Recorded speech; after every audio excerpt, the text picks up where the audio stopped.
Welcome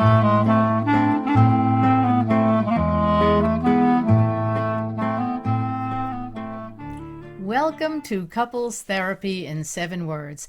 I am your co-host, Judy Alexander, and I'm here with my husband, Dr. Bruce Chalmer. Well, hello, Judy. Hello, listeners. This is yet another one of our video podcasts. We've just started doing that and hope you enjoy that. And of course, if you're just hearing this by sound, it'll be a similar experience to what you're used to, but we're also videoing, so you can look for that wherever you get your podcasts. We're going to be posting that as well. So, Judy, what is our topic for today? My mother-in-law is crazy. Oh, no. I just want to make certain you know it's not my personal mother-in-law. I do of blessed appreciate memory, that. who is wonderful. And both of our mothers have passed on. Yes.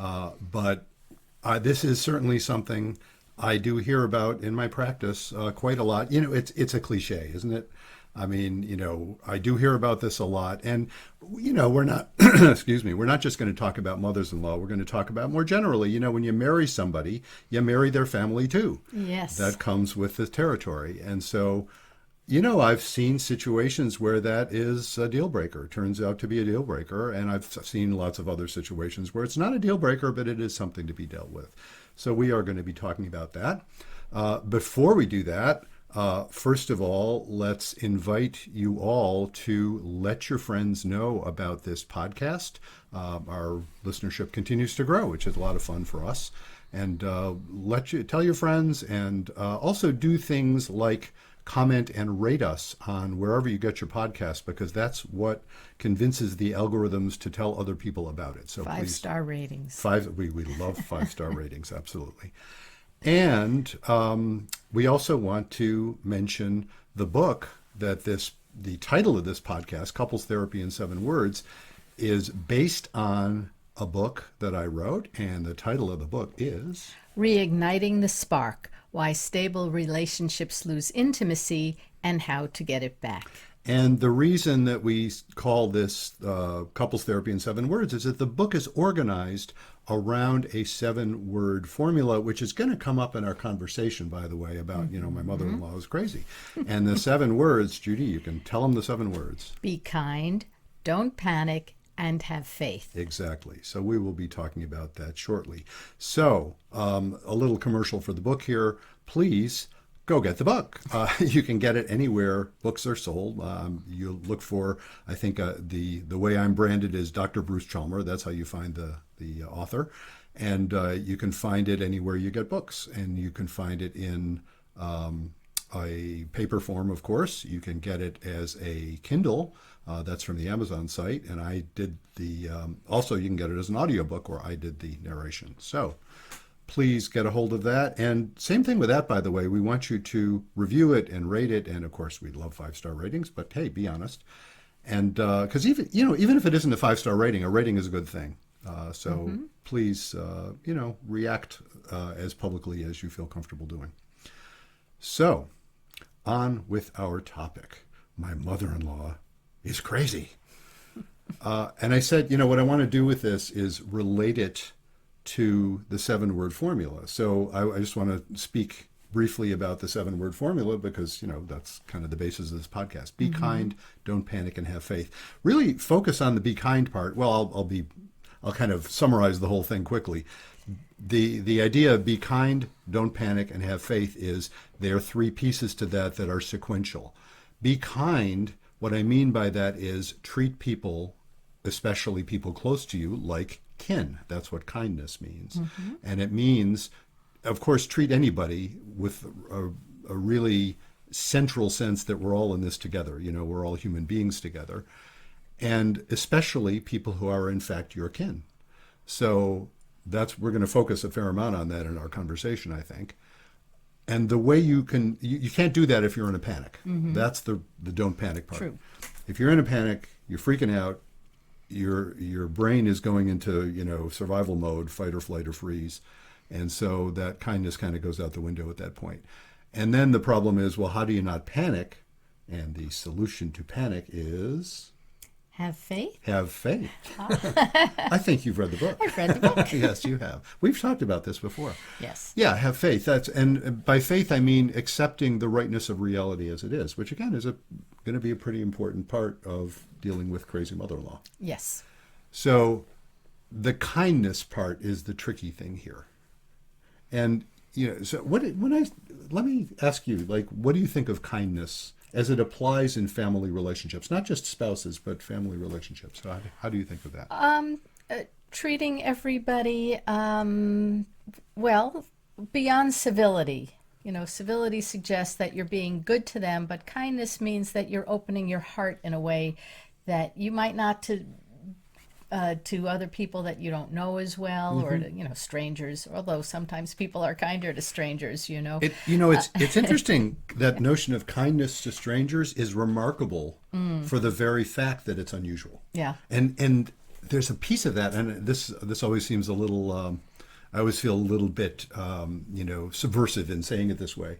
There's a piece of that it's supposed to be more unusual to be kind to strangers than it is to be kind to your loved ones. That if you don't have loved ones, in other words, if you just treat everybody with this wonderful kindness, look, we should all be kind to everybody, right?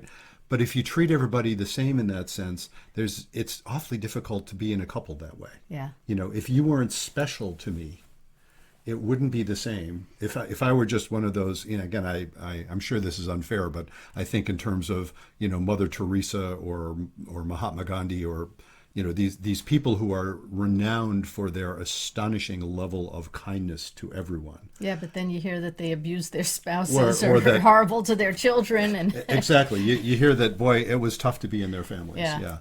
And so that doesn't mean be mean to other people. It just means you need to have some people. That's what I say. Kindness to strangers is remarkable precisely because it's considerably rarer than kindness to your loved ones. Yeah. So that's the sense of kindness, So what do you do with somebody who is difficult to be kind to? That's kind of the problem. Yeah, that is a problem. Yeah. Well, what are your thoughts about that? When we got married. Yeah. See, we can tell our listeners a little bit about our background. I mean, we've been married now for 17 years. So, and you can tell by at least my age, and I'm not that much older than she is. I am older, but not that much older. I'm not going to say that. No, but you can tell we were already, fully adults by the time we got together. Right. So we'd had some experience here. But I think that concept, I certainly was recognizing, I'm marrying your family along with you. Right. And I think you were recognizing the same thing. And our families seem to react that way. Right. Yeah. You're getting parents, you're getting children, you're getting siblings. So, that's all that baggage that comes along with a later second marriage. Yeah, exactly. Well, even a first marriage, you're marrying into somebody else's family. Well, that's true. Yeah. That's true. Yeah. So it wasn't, by the time we did that, it wasn't like it was this shock. It's like, oh my God, I'm not only marrying you, I'm marrying all of your family members, who are wonderful, by the way. Thank you. But how can I put it? Some of whom, one of whom, presented some issues. May she rest in peace. So we have a little experience with this, folks. What can I say? And it is a remarkable thing because I think if you go into it not fully embracing that idea, it's like, well, I love you and therefore I love your family. Yeah. And loving isn't always liking, then that can be quite a shock to people sometimes. Yeah. Yes, it can. We're wondering, how far do we go into this? Well, let's just say it, my mother. But I will say, you were amazingly kind to her. And she was a difficult person, no doubt about that. And I think your kindness in the way you were able to talk to her and diffuse some of her neuroses and angers kind of wore off on me. And I think I was nicer to her because of it. Well, I mean, you made it easier to be nice to her. Perhaps I made it easier for you to be nice to her. But I think there was a central part, and see, this is the faith part, actually. Because I'm reflecting on this. had we been married much earlier in my life, I might not have been able to do it. I think there's a level of maturity involved in it.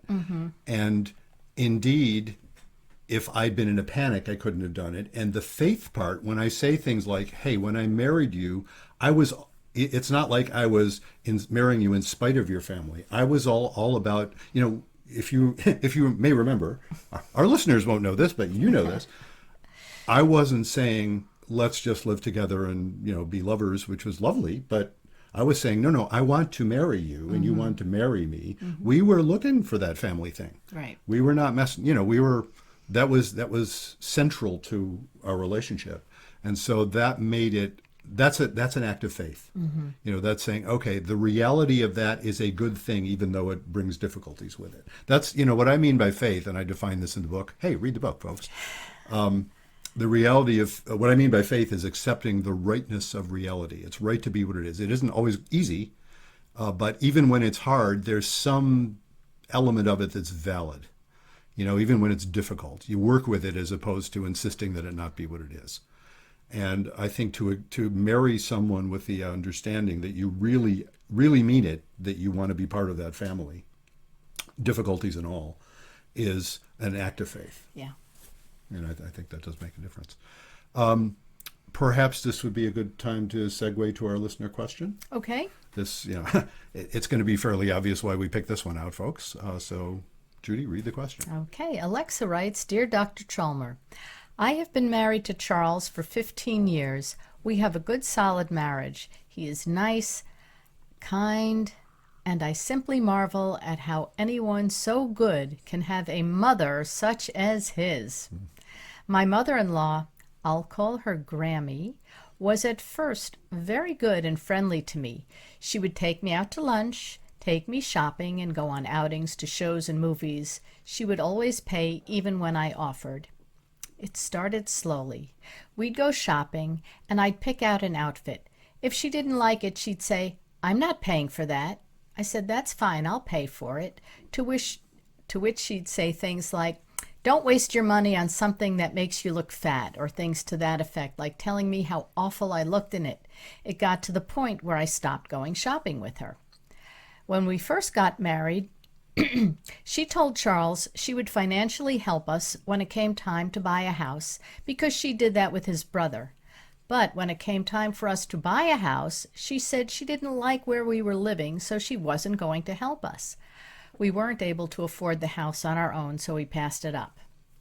Now that I have kids, it's gotten worse. She criticizes everything I do.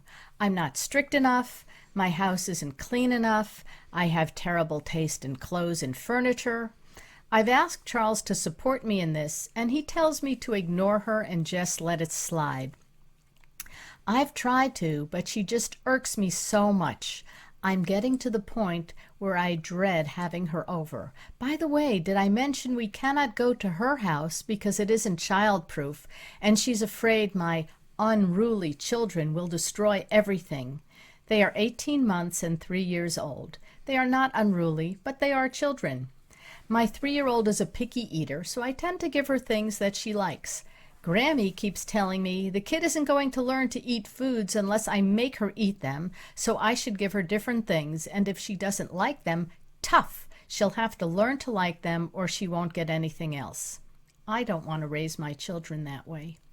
Grammy doesn't interact much with them when she comes over, and said she'll become more grandmotherly when they're older and she can talk to them like people. She won't babysit, even in a pinch. I can't be like Charles and just laugh it off. I can't stand being around her anymore. She is divorced, so there's no husband in the picture. Her husband abandoned the family a long time ago when Charles and his brother were young boys. I think she probably drove him to it.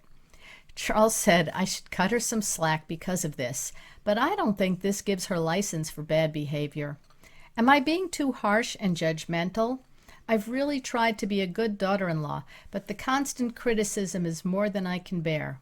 Charles won't stand up to her, and I'm afraid I'm going to say something unkind one of these days. What can I do before it comes to that? Wow. Yeah, wow. Yeah, wow. Alexa. Gee, a sudden thought. I hope we're not setting off people's speakers by using that name. Oh, I hadn't thought of that. We'll find out. We'll Actually, have to change her name, but well, no. Here it is. We're making the recording, folks. Here it is.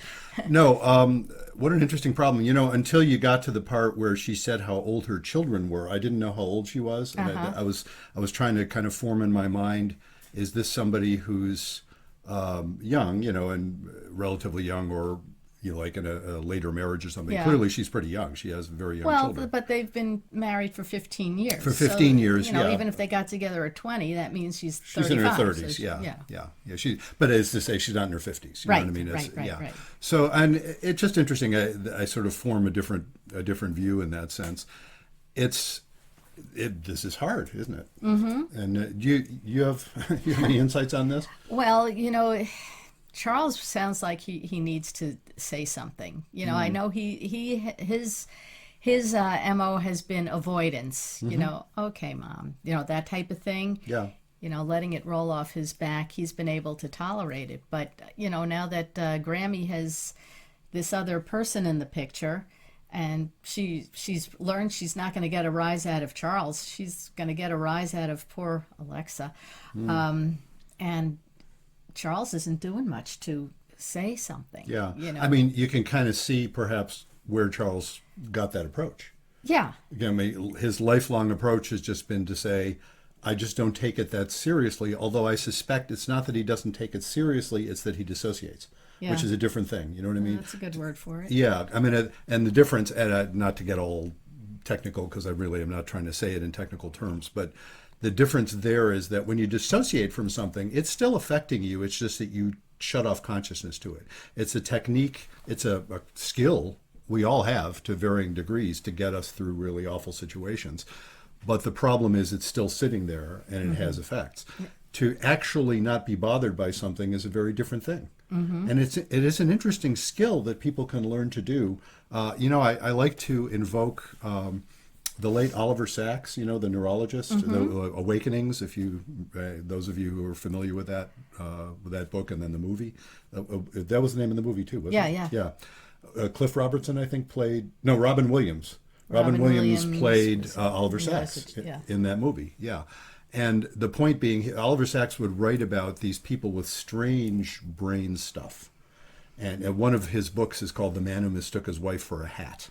So it just gives you the flavor of the kind of weird brain stuff that he would write about. And I remember this one, I often kind of cite this example. This one example he gives in, maybe that book, one of his books, where it's this gifted surgeon who works somewhere, I think it's up in Atlantic Canada somewhere. And he's this amazingly gifted surgeon who has this strange form of Tourette's, where the manifestation is that he touches people who don't want to be touched that way. It's not like he's, sexually assaulting people, but he's kind of pawing people who don't want to be pawed, and he kind of can't help it. It's it's a tick, it's a Tourette's thing, but he's such a gifted surgeon that the people who work with it, which it never affects him when he's doing surgery, which is not an unusual phenomenon, by the way, that sort of thing. Like when he's really in the groove, he's not affected by the tics. So as I recall from Sacks's book, he talks about grand rounds. They're sitting around talking about their cases, and this guy's wandering around the room touching people, but they all know him very well, right? And they simply don't take it personally. They push him away if they want to, and he's handling that too. It's like he's kind of used to getting pushed away. It's a fascinating thing because nobody's being traumatized there as long as they're used to it. They've genuinely let go of it. Yeah. Now Charles might have genuinely let go of his mom and just doesn't take her seriously. I have a hard time thinking that, we don't know these folks. Yeah. I would imagine, no, Charles has learned to dissociate from it. Charles has learned to just shut himself off somewhat. And that becomes a marital problem. Yes, it does, because she's now picking on Alexa, and Charles isn't stepping up and coming to his wife's aid. Yeah. Which he really needs to do. But, not in a nasty way, but like you said, he's got to be kind and tell Grammy, what you're saying is not helping. In fact, it's hurting. The interesting thing is, I think it unlikely, maybe it's unfair to say, but I think it unlikely it's going to change Grammy much. Yeah. So the interesting thing is not so much that, well, this will change Grammy's behavior much. It's that his stepping up, if he could do it in a certain way, Yeah. would be useful to his wife, especially to Alexa, and also it would change the nature of their three-part relationship. You know what I'm suddenly thinking about is folks, maybe you're familiar with the Kaminsky method. Yes. Yeah, the Kaminsky method. yeah, it's the a Netflix series. recommended Netflix series. We just saw the finale. No spoilers. We're not going to give any spoilers away. But one of the characters in there is the mother of a man that one of the younger characters marries, and it's fascinating how they manage that, because she is awful to the daughter-in-law. But you get the sense, well, she's awful to the daughter-in-law because she's just kind of generally an awful person to many people. And so how they manage that is, becomes a plot point in the series. And and it's not just Charles that also needs to talk to her. I think Alexa also needs to step up in a nice way, because she needs to point out to Grammy, there are certain things that you say and do that are pretty unkind, and it's affecting our relationship. And I'd like us to have a good relationship, and I'd like for you to be able to come to my house, but the criticism. You're smiling. I'm smiling, yes. I wondered if you'd notice I won't yes, that call it eating grin. eating grin. Yes, we're trying to keep the language clean here. But the reason I have that grin, Yes. I'm thinking, yes, you would think that, wouldn't you? You would think that. Yeah, and I'm not disagreeing with you. I am noting that I don't imagine that will make much difference. But it's not. I don't disagree with the premise. Yeah. The premise is, what can Alexa say to her mother-in-law? I don't think it works to say to her mother-in-law, what you're doing is damaging the relationship, because mother-in-law does not seem to have much in the way of. She's not very reflective about that. That's not where she comes from. And so let me invoke the notion of having faith. She got that way somehow. It's a survival mechanism for her. And You're talking about Grammy. Grammy, yeah. And I respect people's survival mechanisms. It doesn't mean I want to live with them. That's an interesting thing. But I don't think it's going to work to say you're damaging the relationship. I think what will work is for Alexa to manage it differently for herself. So if Grammy is saying things that she really doesn't like, if Alexa, rather than arguing with Grammy and insisting that Grammy not be thinking the things she's thinking, it's more about saying, it's just she can learn to not engage with it much. Not in a nasty way. Yeah. She can just learn to not engage with it. If Grammy starts, For example, if Grammy starts criticizing her, she can say, there's two approaches here, at least, of course. One of them, and this, I sort of feel like this would be like more of a black belt approach. You have to be really skilled at this. I can't always pull this off. I couldn't always pull it off with your mom. Occasionally I could, though. Occasionally I pulled this off. You did very well with her. Occasionally. This is the black belt approach, right? It's like, say, gee, why do you think, tell me more about your sense of how to raise kids. Is that how you raise your kids? If she's being critical of how she's raising her kids, if she can not argue with her, not agree with her, but just inquire. It's like, how did you come by that? What's your sense of how that works? Because I know I've heard other people saying that. I don't like it, but where do you come from? Like, is that how you were raised? Or are you reacting to how you were raised? Or, what are your thoughts about that? In other words, to actually engage with her and invite her to reveal more of herself, that's lovely when it works. It doesn't always work. Doesn't always Right. work. So the other approach is, if she starts being critical, to simply disengage without necessarily even commenting. Just don't answer. Leave the room if necessary.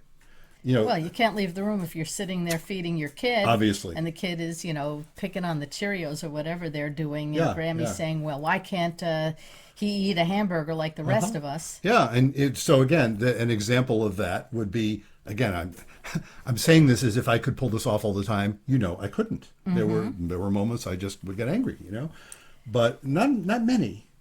And those. No, we're not talking about you. I know. Let's concentrate on Alexa. No, I know. Here. Let's concentrate on Alexa. She's got these two little kids. She's got this nice husband. Yeah, well, and what she's I'm got about the mother-in-law from hell. I'm about to role play something that I just want to be clear. It's not like I claim this is easy, folks. That's what I'm trying to say. Okay. So, what she could do in that circumstance would be to say, like the thing about, why can't I eat a hamburger like everybody else? Gee, I don't know. I have tried that sometimes, and it's been really difficult. But tell me, how would you do it? And just keep And doing well, what you're we can doing. tell from what Grammy would do. She would say, I would give him the hamburger, and he's not getting anything else to eat until he eats that, Yeah, and let the kids starve. yeah, you can say, yeah, that is an approach. That's people. There are people who take that approach. It's not something I've wanted to try. I've thought about it sometimes, but I don't really want to try that right now. But thanks. If you've got other pointers, let me know. Now, again, I'm being, easy. This is all fits. I say this to folks a fair amount. It's like, hey, this falls under the category of easy for me to say, because I'm not the Well, one I sitting think there. yes, and that comes with the don't panic part. Of Yes. Yes, Exactly. And I think when you hear those triggers, and Grammy's coming, she's going to be triggered. So it's hard not to panic. Yeah, it is. So we have to get Alexa not to panic in these situations, It- and it- that's yeah. one way Alexa is to do what Bruce just suggested is to question her and query her and include her in the conversation. Say that's something that it could work. I have tried it, but let's move on to something else. Now, I sense from this letter, Yeah. no, fairly or not, I don't know, but I sense from this letter, I don't think Alexa is ready for that in a sense. You know what I mean? She's so not thinking in those terms. Yeah. And and here's my bias as a couples therapist. The thing I'd be suggesting to Alexa is come in with her husband.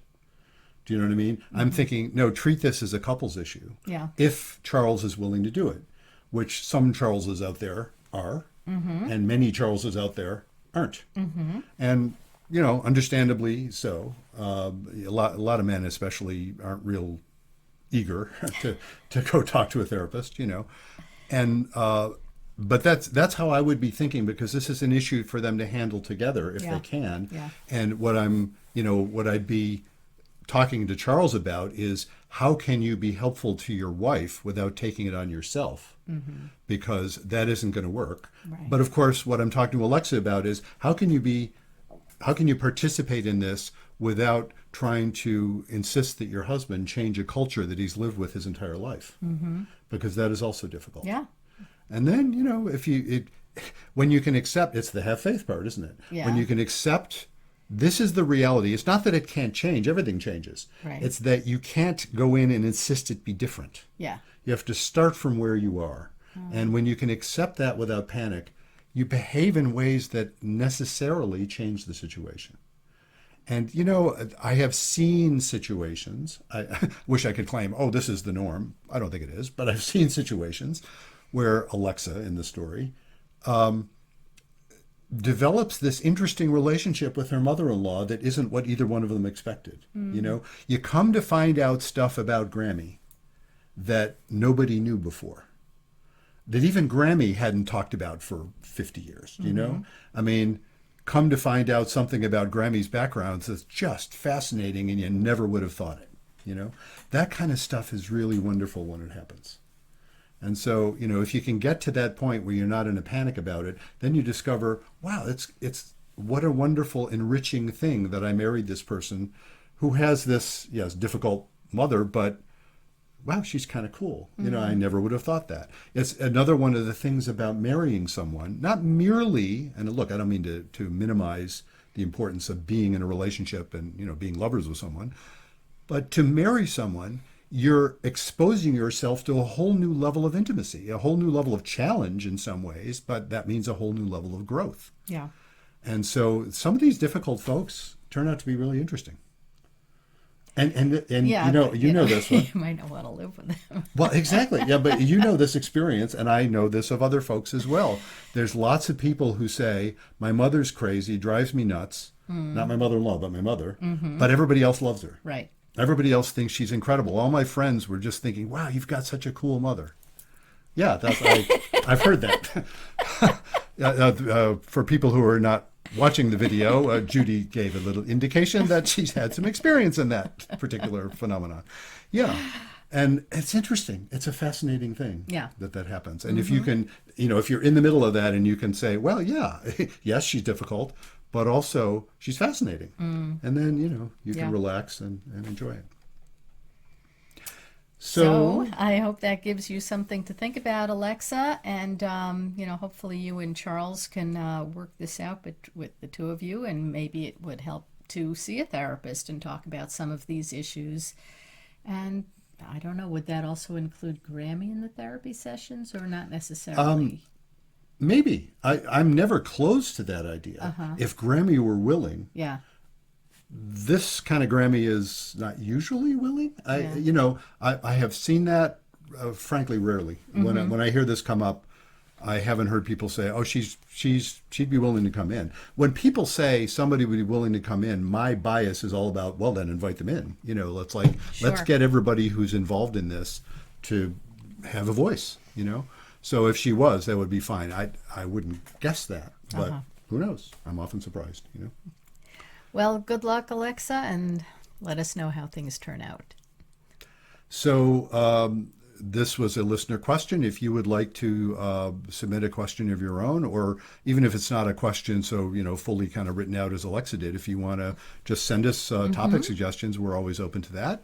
You can send them to us. You can email bruce@brucechalmer.com, or you can visit the website brucechalmer.com. And when you visit the website, you'll see there's various tabs there. There's a tab which will give you access to the book, which we'll put in a little word for here as well. Don't forget the book. Reigniting the Spark, Why Stable Relationships Lose Intimacy and How to Get It Back. And there is a podcast tab. And at the podcast tab, first of all, that will give you access to all of our previous episodes as well, which you're welcome to listen to. And moreover, there's even a scheduler on there. If you want to schedule yourself for us to interview you. If you've looked back at our previous episodes, you'll see we've done some really cool interviews. A lot of fun. In fact, this is our second video. Our first video was an interview with someone. It was just a fascinating. Right, with Susan Bratton. Sex advisor. A lot of fun. And hot sex advisor to millions. Exactly. So this is episode 38. Great. That was episode 37. So check it out. And but if you want to suggest yourself or anyone else, and we'll ask you, gee, what would you like us to interview you about? And that's how we'll know if you'll be a good fit for the show. So also just mention again, please tell your friends about the podcast and rate us and comment and post us on social media and share our social media posts, things like that. And so until next time, remember, be kind. Don't panic. And have faith.